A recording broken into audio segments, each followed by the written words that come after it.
Hello दोस्तों, हमने इसी प्रीवियस वीडियो में देखा था कि एसिड क्या होते हैं, बेस क्या होते हैं, सॉल्ट क्या होते हैं। उसके साथ साथ हमने पढ़ा था कि इंडिकेटर्स क्या होते हैं और साथ ही हमने पढ़ा था कि न्यूट्रलाइजेशन रिएक्शन क्या होती है। तो अगेन हम न्यूट्रलाइजेशन रिएक्शन से स्टार्ट करेंगे। न्यूट्रलाइजेशन रिएक्शन वो रिएक्शन होती है जिसमें हमारे एसिड और बेस आपस में मिलकर के सॉल्ट का निर्माण करते हैं और H2O यानी कि वाटर रिलीज़ करते हैं और उसमें हीट रिलीज़ होती है। तो हीट रिलीज़ होती है का मतलब क्या है कि जब हम किसी टेस्ट ट्यूब में एसिड और बेस को रिएक्ट करवाते हैं तो उसके साथ हमको सॉल्ट तो मिलता ही मिलता है, लेकिन हमारी जो टेस्ट ट्यूब होती है वो रिएक्शन के दौरान गर्म हो जाती है। तो वो ये शो करती है कि हमारी हीट रिलीज़ हो रही है। इसके साथ साथ हमने नेक्स्ट टर्म्स में लिखा है कि एसिड रेन क्या होती है। हमने सुना है कि हमको पहली बारिश में, जब बहुत टाइम के बाद से पहली बारिश होती है तो उसमें नहीं नहाना चाहिए। वो क्यों नहीं नहाना चाहिए? क्या सारी बारिश एसिड रेन होती है? नहीं। हमारे एटमॉस्फेयर में बहुत सारी गैसेस प्रेजेंट होती हैं और ये गैसें जो होती हैं वो हमारे लिए कुछ हद तक काफ़ी हानिकारक हो सकती हैं।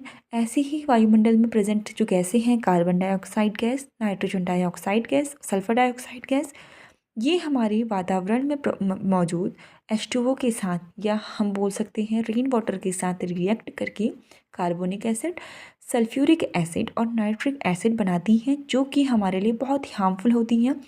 तो ये ही जो होती हैं वो एसिड रेन कहलाती हैं और ये जो रेन होती है वो हमारे पौधों के लिए, हमारे जीव जंतुओं के लिए, हमारे प्लांट्स के लिए, हमारी इमारतों के लिए, हमारे घरों के लिए बहुत हार्मफुल होती है, इसलिए इसे एसिड रेन कहते हैं।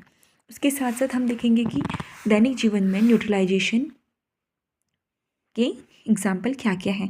हमने देखा है कि जब हमारे शरीर में या जब हमारे पेट में एसिड का अमाउंट ज़्यादा बढ़ जाता है तो डॉक्टर हमें एंटासिड देते हैं। एंटासिड के फॉर्म में वो हमें इनो देते हैं, तो वो हमारे शरीर में बेस का काम करता है और एसिड के अमाउंट के साथ रिएक्ट करके वो हमारी इस रिएक्शन को क्या कर देता है, न्यूट्रल कर देता है।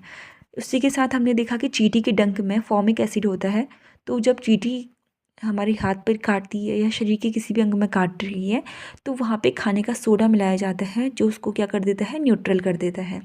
साथ ही हम देखेंगे कि कारखानों का जो अपशिष्ट है, ठीक है, तो कारखानों से डायरेक्टली जो हमारे एसिड होते हैं वो नदी में नहीं बहाने चाहिए, क्योंकि वो हमारे जल स्रोतों में जो भी हमारी मछलियाँ हैं, जलीय जीव हैं, उनको नष्ट कर सकते हैं। इसलिए उनको जलाशयों में मिलाने से पहले उनमें एक बेसिक मिक्सचर जो होता है वो ऐड करा जाता है ताकि उसकी रिएक्शन को न्यूट्रल कराया जा सके। तो ये होता है कारखानों का अपशिष्ट। इसको हम न्यूट्रलाइजेशन के थ्रू हम कैसे इसको न्यूट्रल कर सकते हैं। Thank you.